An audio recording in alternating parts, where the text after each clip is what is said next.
Okay, so for this lecture, we are going to review some of the key terms that we've been talking about already, but I want us to sort of start our focus now on the military context. So over the course of this term, we're going to look at war stories or military narratives, and our approach to studying them will be to analyze and interpret the stories through a kind of gender lens. So we'll look at depictions of masculinity in particular, but gender in general. So today's lecture, I'm going to walk through some slides and introduce some ideas that will become repeated themes through the narratives that we're going to study this term. And this is also going to help with the discussion forums. So the discussion forums are your sort of chance to interpret the texts and share with your classmates your thoughts on the books that we're studying and the film. So each week you're going to read the assigned readings, and then on the discussion forum I'm asking each of you to contribute by selecting a specific quotation or passage from the readings, or talk about a specific scene from the film. And then you're going to pick a passage from the text that you thought was particularly meaningful around this theme of gender, masculinity in particular. So you're going to pick a caption or a passage from the text and then write me a paragraph or so explaining why you thought that quotation was particularly meaningful or insightful. What did it say about gender or masculinity? And any sort of reflections or insights you might have based on how you interpret that selection. Okay, so you'll get a chance to read your group, your classmates' posts, and also reply to them. So you can read through what the other students in the class had to say about each reading for each week, and then give your reply. So you can give them feedback.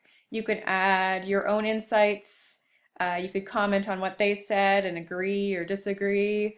So it's really just an open-ended conversation with the people in your groups.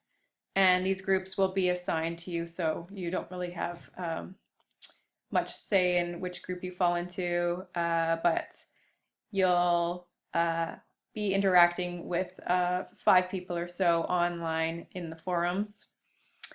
Okay, so let's get started on our lecture today. Okay, so there is a cultural link between notions of manhood and manliness and being a soldier. So in today's lectures, we're going to talk about this idea of military masculinity. Really, we're talking about the connections and relationship between how manhood, masculinity is taught, and how it is a learned process, but how it is also culturally tied up, bound together with this idea of the military. So if we think about it in terms of the role that the military plays in teaching young boys, historically war has been viewed as a kind of coming of age for young men, a chance for them to prove themselves as men and to develop characteristics that are associated with hegemonic masculinity.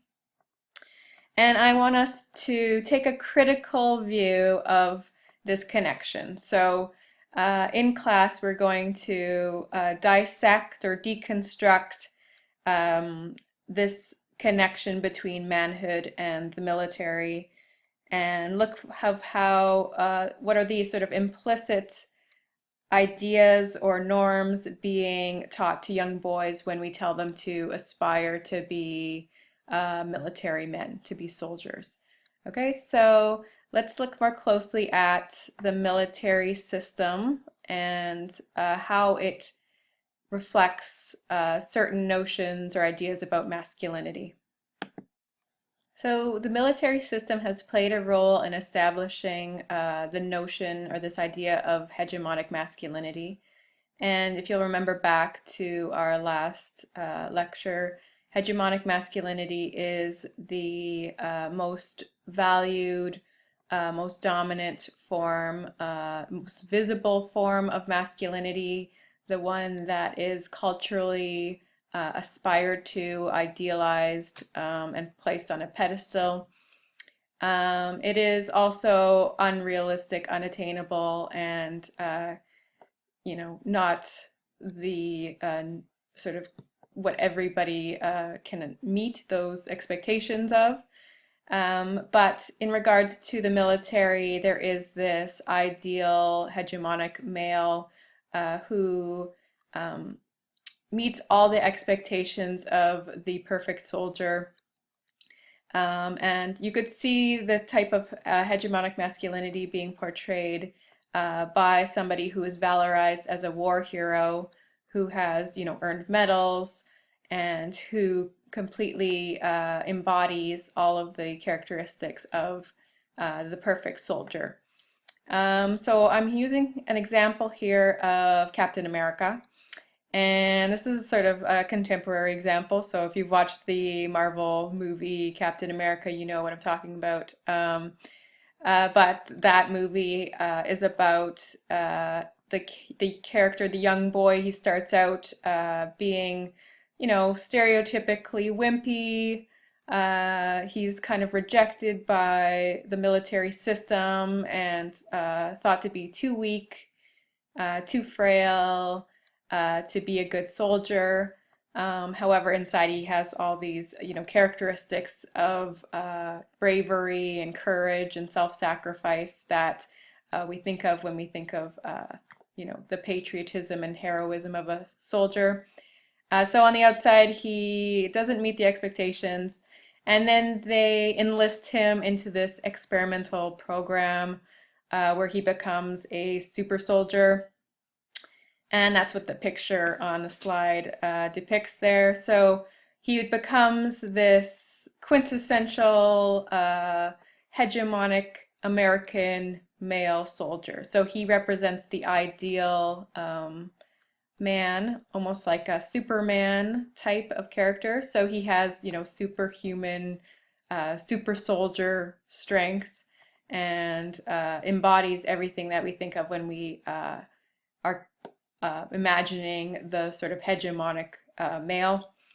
So there are some characteristics that go along with the hegemonic masculinity that we're talking about.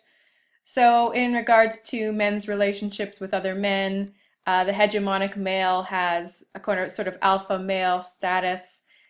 He is, the top dog in this sort of food chain, and he, is the one who has leadership and has sort of more the respect of other men and authority. So he holds a sort of power.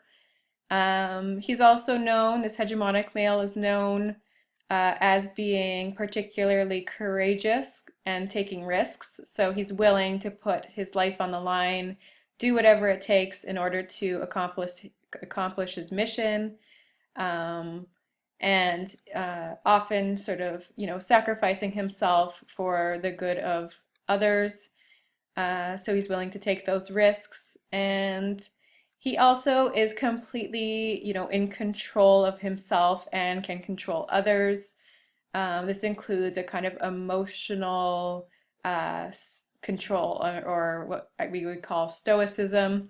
So he doesn't exude any sense of fear or weakness or any kind of frailty in his demeanor. He is both physically and emotionally tough. hardened, steely.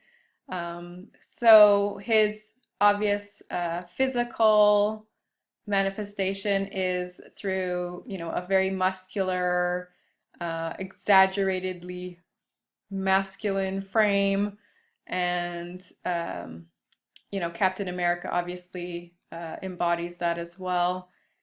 And he also is a master. So if you think about hegemonic masculinity in the military, a soldier has to be adept, skilled in killing. He has to be in control of his weapon, and use it in order to sort of accomplish his mission. So being aggressive, being violent, being skilled in killing, fighting, these are all qualities that are valued in the hegemonic male.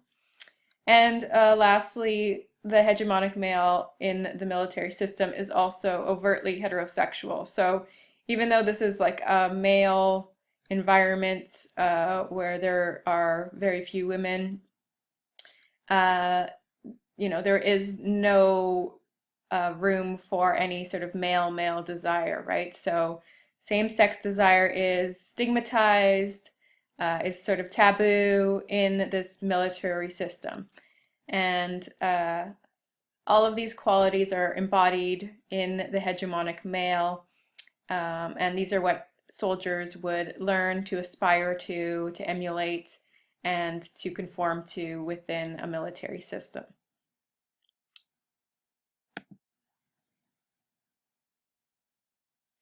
So, for many young boys growing up, war becomes a kind of proving ground or test or trial of their masculinity, and an opportunity for them to become fully developed men. So, in this way, it is kind of like a coming of age or rite of passage for a generation of men who feel like it's only through military that they are going to become the men that they aspire to be. And in this image on the slide, you have an example of military propaganda, so posters and pamphlets, leaflets, advertisements that were used to recruit young men into the Army. So the United States Army builds men. This is the sort of message that sort of the military system promotes, and it's used to encourage boys and young men to enlist in the Army in order to become the men that they've read about, that they've watched in film and TV. So it is sort of a reinforced idea that it's only through military combat, fighting, war, killing, that they are able to fully realize this dream of becoming the man that they hope to be. So to be the hegemonic male, to emulate the kind of images that they've seen represented, war becomes a means of accomplishing that. So to go along with that, we can take a look at how there is specific examples of sort of gendered propaganda that have been used to recruit and influence young boys and men to aspire to become like the military or the war heroes that they see in TV and on film, and even in comic books and cartoons. So we see some examples of how the media uses film or television to influence young boys and inspire them to attain a sort of unrealistic or unattainable version of masculinity. And really, it is about glorifying the soldier's role in military combat, making that seem like it's a noble, heroic sort of accomplishment that they need to, you know, perform in order to meet the expectations of their gender identity. And so we'll look at sort of examples of propaganda, in particular, you know, comic books and cartoons as a way that was used to sort of influence young boys and men, and sort of indoctrinate them or socialize them in the norms of military culture.